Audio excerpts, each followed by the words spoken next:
কি রসম। তাহলে কালো অক্ষরে কি দেখতে পাচ্ছি? শুধু হরফের অবস্থা, মুক্তা মুক্তা কিচ্ছু নাই, তাই তো কথা? জি। তো রসম বলতে ফন্টটা না, ফন্ট। না, ফ্রন্ট তো এটা নাসখেত আলী, এটা তো খাতুন নুসাখ। ফ্রন্টের সাথে রসমের কোনো সম্পর্ক নেই। রসম হচ্ছে লিখনি চিত্রটা। রসম কি? লিখনি চিত্রটা। লিখনি ঠিক চিত্রটা। বলেছেন। এখন এই লিখনি চিত্রটা আপনি চাই খাতুন নুসাখে লিখেন। যেমন এই যে মনে করেন, আহ, আহ, কই রে, কই গেল? হুম, এই যে দেখেন আপনার এখানে কি লেখা আছে? তিরুহুম। এখানে যেটা আছে খাতুন নুসা। আর যদি আমাদের ওই খত্তে ফার্সিতে খাতুন নাসখে তালিকে লিখেন, তাহলে এটা কেমন হবে? সাধারণত এই যে আপনি লিখছে দেখবেন। হ্যাঁ, এই যে এমনি, এটা হচ্ছে আপনার খাত্তে নস্কে তালি। এটা যেমন আপনি ফার্সিতে লেখেন গিয়া বাঁকায় লেখেন, সমস্যা নেই কোনো। কাতিলুহুম। হ্যাঁ, এখন আপনারা এখানে দেখেন বাঁকায় লেখছে, কিন্তু এই কফের পরে আলিফ নাই। এই রসমের এই অংশটা, এই যে কফের পরে আলিফ ছাড়া কাতিলুহুম লিখা, এইটার নাম রসম, এই চিত্রটার নাম রসম। কেমন?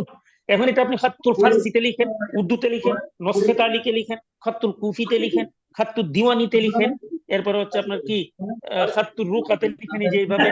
হ্যাঁ, আপনার কোনো সমস্যা নেই, এটা আপনার ব্যাপার। বুঝেননি কথা? কিন্তু জি। এই রসমের এই অংশটা ঠিক রাখতে হবে। কফের পরে কি দেয়া যাবে না? আলিফ দেয়া যাবে না। কি দেয়া যাবে না? আলিফ দেয়া যাবে না। আলিফ দেয়া যাবে না। যাই হোক পিয়ারে ভাইরা, তো এখানে এইটার নাম হচ্ছে রসম। আর বাকি যা দেখতে পাচ্ছি আমরা, নুক্তা, হরফের কি, এরপরে হারাকাত, এরপরে জবর যে চিহ্ন, ইন্না লিল্লাহি ওয়া ইন্না ইলাইহি রাজিউন, আমাদের শেখ মুহতারম আল্লামা সুলতান জুকনদবী রহিমাউল্লাহ হয়ে গেছে। মানে আল্লাহ পাক হজরতকে মাফ করে দেন, ইন্না জান্নাতুল লিল্লাহি। ফেরদাউসের আলা তবকাই আল্লাহ পাক ওনাকে সমাসীন করেন। আমিন ইয়া রাব্বাল আমিন আমিন। হম। আমার জীবনে একটা বড় সৌভাগ্য, ওনার সাথে সরাসরি সাক্ষাৎ হয়েছে, ওনার লিখিত। কিন্তু আসলে গাদা ছিলাম তো তখন, মাত্র দাওরা পাশ করে গেছি আপনার মিশরে যাওয়ার আগে। ওনার থেকে কোনো ইজাজা রাখতে পারলাম না। এর চেয়ে বড় দুর্ভাগ্য আর হয় না। হুজুরে যদি বলতাম যে হুজুর একটা হাদিস তেলাওয়াত করি, অন্তত ইজাজাটা দিয়ে দেন, তাহলে একটা বিশাল কাম। কিন্তু এরপরে হুজুরের সাথে সরাসরি মাসাল্লাহ, হুজুরের মাকালা লিখতে দিছিলেন, লিখো।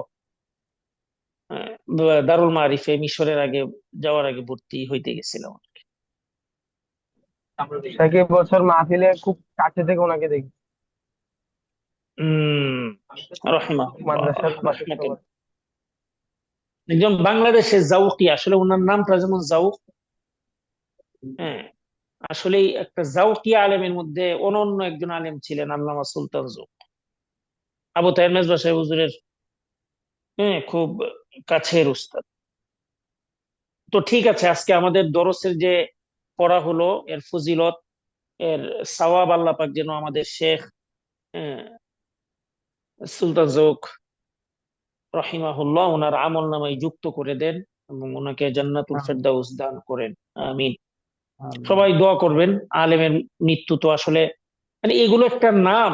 এগুলো আসলে আমাদের বাংলাদেশে যে মুরব্বী কিছু আলেম আছেন, এগুলো একটা ব্র্যান্ড।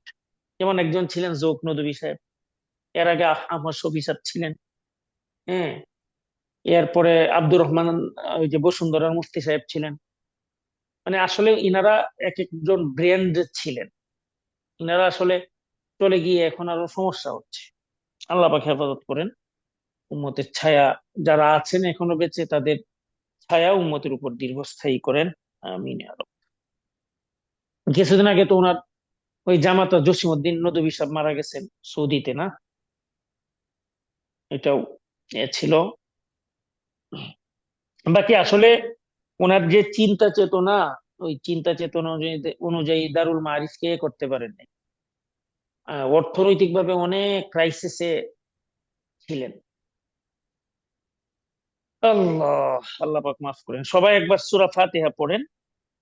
আহ, তিনবার কুল হু আল্লাহ পড়ে ওনার রুহে আমল নামায় যুক্ত করে দিবেন। এটা কোনো বেদাতি পদ্ধতি না, এটা সম্পূর্ণ জায়েজি পদ্ধতি। যে কোনো আমলই, আহ, সাদাকা জারিয়া এর নিয়তে করে, শুধু বাদানি কিছু আমল ছাড়া বাকি সবগুলো মৃতদেরকে পৌঁছানো যায়। সাদাকা তো সর্বসম্মতিক্রমে অর্থ দিয়ে, আহ, এই জন্য বদলি হজও করা যায়, এটা সর্বসম্মতিক্রমে হয় সকল মাযহাবের, একদম আহলে হাদিসদের কাছেও। কিন্তু এই কোরআন তিলাওয়াতের কিছু বিষয় নিয়ে এগুলো ইখতিলাফ আছে। কিন্তু হাদিসে ইস্তেগফারের কথা আসছে, ইস্তেগফার করা যায়, বরং ইস্তেগফার এটা মৃত ব্যক্তি, অন্যদের জীবিত মানুষদের ইস্তেগফার, মৃত ব্যক্তির জন্য আল্লাহর কাছে ক্ষমা চাওয়া, এইটার এই পরিমাণ ফজিলত আসছে হাদিসের মধ্যে যে ফের ভাই রাসূলুল্লাহ সাল্লাল্লাহু আলাইহি ওয়াসাল্লাম বলতেছেন, তোমরা যদি এটার ফজিলত জানতা যে অনেক সময় নেক সন্তান কেন প্রয়োজন হয়, এক তো দুনিয়াতের জন্য, আর একটা হচ্ছে আখিরাতের জন্য। যে অনেক সময় একজন মানুষের উপরে, মা বাবার উপরে জাহান্নাম ওয়াজিব হয়ে যায়, তো এমন মা বাবাদের জন্য তার সন্তানদের অধিক পরিমাণের ইস্তেগফারের কারণে আল্লাহ পাক তাদেরকে মাফ করে জান্নাত দিয়ে দেয়। আল্লাহ আকবার, এই হচ্ছে ইস্তেগফারের ফজিলত। তো এখান থেকে ইস্তেমবাদ করা হয় ইস্তেগফারের ফজিলত এটা হলো